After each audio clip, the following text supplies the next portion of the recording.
Friends, welcome to my YouTube channel. Friends, DDA Karmayogi Awas Yojana 2025 जिसमें price disparity को लेके कर्मयोगी आवास योजना के अलॉटीज़ ने डीडीए को काफ़ी प्रेशराइज किया। उन्होंने कॉस्ट जस्टिफिकेशन को लेके अपनी डिमांड डीडीए के सामने जोरदार तरीके से रखी।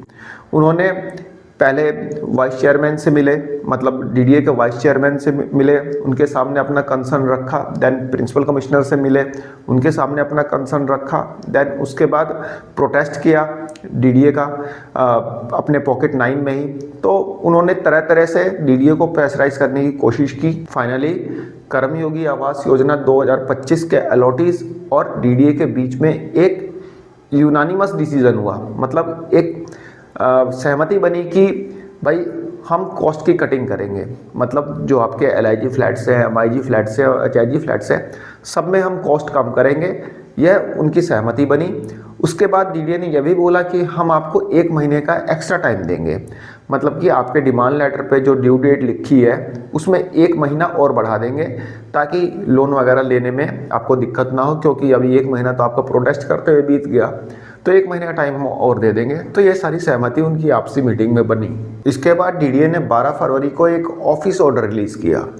ऑफिस ऑर्डर में डीडीए ने कॉस्टिंग के एक फार्मूले को रिलीज़ किया, मतलब कुछ चेंजेस किए कि भाई हम पार्किंग का अलग से पैसा नहीं लेंगे, जो फ्लैट की बेसिक कॉस्ट होगी उसी में हम पार्किंग को ऐड कर देंगे। तो ये सब मतलब डीडीए ने एक ऑर्डर रिलीज़ किया जिसमें कि ये सब चीज़ें बताई। फ्रेंड्स, डीडीए ने ऐसा नहीं बोला कि पार्किंग हम फ्री में देंगे, ऐसा नहीं बोला। और डीडीए ने जो कॉस्ट रिवीजन का जो फार्मूला बताया, मतलब कॉस्ट कैसे आप आगे से मतलब लगाई जाएगी, फ्लैट की कॉस्ट कैसे आपको डिमांड लेटर में दिखाई देगी, तो वो सारी डिटेल उसने बताई थी डीडीए ने।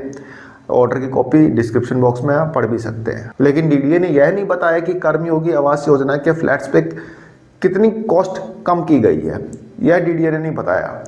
उसने सिर्फ कॉस्टिंग का एक फार्मूला बता दिया, एक मेथड बता दिया, लेकिन यह नहीं बताया कि किस फ्लैट पे कितनी कॉस्ट कटिंग की जा रही है, यह नहीं बताया। दूसरी तरफ कर्मयोगी के जो अलॉटीज थे उन्होंने डीडीए को 15 तारीख का डेडलाइन दिया था, मतलब 15 फरवरी तक भाई आप सर्कुलर निकाल दो या फिर हमारा डिमांड लेटर दोबारा से इशू कर दो कि हमें कितने मतलब कॉस्ट कटिंग मिली है। तो ये सब मतलब था कि 15 तारीख तक सारा चीज़ हो जाएगा, लेकिन 15 तारीख बीत गई, कुछ हुआ नहीं। फ्रेंड्स, वैसे तो डीडीए वाले किसी को एंटरटेन तो करते ही नहीं हैं, आपको पता ही है कि कितना एंटरटेन करते हैं। वे तो बस किसी भी तरह आपको टरकाने की कोशिश करते हैं। लेकिन यहाँ पे जो कर्मयोगी आवास योजना के अलॉटीज़ हैं, ये तो खुद एक सिस्टम का हिस्सा है, सिस्टम का हिस्सा है। तो उनको पता है कि किस मेथड से क्या काम कराना है, उनको सब कुछ पता है। लास्ट टाइम जब कर्मयोगी आवास योजना के अलॉटीज जब विकास सदन गए थे, तब डीडीए के अधिकारियों को इतना झाड़ा कि डीडीए के अधिकारी सिर्फ सुनते रहे, बोल कुछ नहीं पाए। कॉस्ट कटिंग में हो रही देरी से कर्मयोगियों का पेशेंस अब जवाब दे रहा है और अब लग रहा है डीडीए के खिलाफ कुछ बड़ा होने वाला है। कर्मयोगी अलॉटीज संघ के जो प्रेसिडेंट है श्री ज्वाला प्रसाद जी, उन्होंने ज़्यादा से ज़्यादा कर्मयोगियों को अपने साथ जुड़ने की अपील की है। उन्होंने बोला है कि ज़्यादा से ज़्यादा कर्मयोगी जिन्होंने फ्लैट बुक कर रखा है नरेला सेक्टर A1 से लेके A4 के पॉकेट 9 में, वे लोग जुड़े। फ्रेंड्स, आप स्क्रीन पे एक बारकोड देख सकते हैं, ये व्हाट्सएप ग्रुप का बारकोड है, आप इस बारकोड के थ्रू जुड़ सकते हैं। फ्रेंड्स, इसमें वही लोग जुड़े जो कि मतलब फ्लैट अलॉटी है, ऐसा नहीं है कि कोई भी जुड़ जाए। तो पहले पूरी वेरिफिकेशन करके ही उनको जोड़ा जाएगा, उनका फ्लैट नंबर वगैरह पता करके, अदरवाइज ऐसे जोड़ा नहीं जाएगा। ठीक है, तो वे लोग जुड़ सकते हैं। बाकी जो प्रेसिडेंट हैं कर्मयोगी अलॉटीज़ के ज्वाला प्रसाद जी, उन्होंने कर्मयोगियों के लिए क्या बोला है और डीडीए के लिए क्या बोला है, एक बार आप खुद से सुन लीजिए। मैं डॉक्टर ज्वाला प्रसाद सबसे पहले अपने कर्मयोगी अलॉटी संघ की तरफ से रत्नेश जी को और उनके चैनल को, उनकी पूरी टीम को हार्दिक बधाई देते हैं, धन्यवाद करते हैं कि उन्होंने हम लोग की मुहिम में हमारा साथ दिया, हमारी बातों को डीडीए तक पहुंचाया। और डीडीए ने हमारे मुद्दों पे 12 फरवरी को एक सर्कुलर जारी किया जिसमें स्पष्ट किया है कि वो एक फार्मूला बताया है कि प्राइस रिवीजन के लिए फार्मूला का उसमें उल्लेख किया है, लेकिन उस सर्कुलर में कहीं उल्लेख नहीं किया कि रिवाइज डिमांड लेटर कब तक जारी करेगा और साथ में कब तक पेमेंट का डेट आगे बढ़ाएगा। कोई पेमेंट के डेट पे बात नहीं किया है, कोई कर्मयोगी जो अलॉटी हैं उनके लिए कोई स्पष्ट कुछ निर्देश नहीं जारी किया है। तो हम अभी देखते हैं, क्योंकि हमने डीडीए को 15 फरवरी तक का डेडलाइन दिया था जो अब समाप्त हो गया है। जल्दी हम अपनी जीबीएम की मीटिंग करने जा रहे हैं कि आगे की योजना हम बना सकें।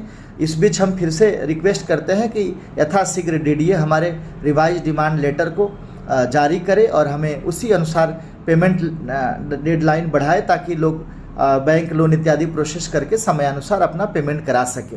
और इस बीच मैं ये भी निवेदन करना चाहता हूँ कि जो भी कर्मयोगी पॉकेट 9 नरेला में अपना फ्लैट बुक किए हैं, मैं फिर से कह रहा हूँ, कर्मयोगी स्कीम के तहत पॉकेट 9 में वो जो हमारा कर्मयोगी अलौटी संघ, आप इसमें बैनर में देखेंगे, हमारा एक ग्रुप है, उसका बार कोड भी दिया गया है। इस बार कोड को आप स्कैन करके उस ग्रुप से सीधे जुड़ सकते हैं। तो आप अगर वास्तविक अलौटी हैं तो आपका स्वागत है, आप जुड़िए और हम इस अपने संगठन को इतना मजबूत बनाएं ताकि हमारी आवाज़ डीडीए सुने और हमारी सभी समस्याओं का समाधान करे। बहुत बहुत धन्यवाद। तो फ्रेंड्स, देखते हैं डीडीए यहाँ पे कोस्ट कटिंग का सर्कुलर कब निकालता है, कितना टाइम लगाता है, ज़्यादा देर करता है तो कर्मयोगी क्या करते हैं, क्या नहीं करते हैं, उनकी ये मेहनत कितनी सफल होती है।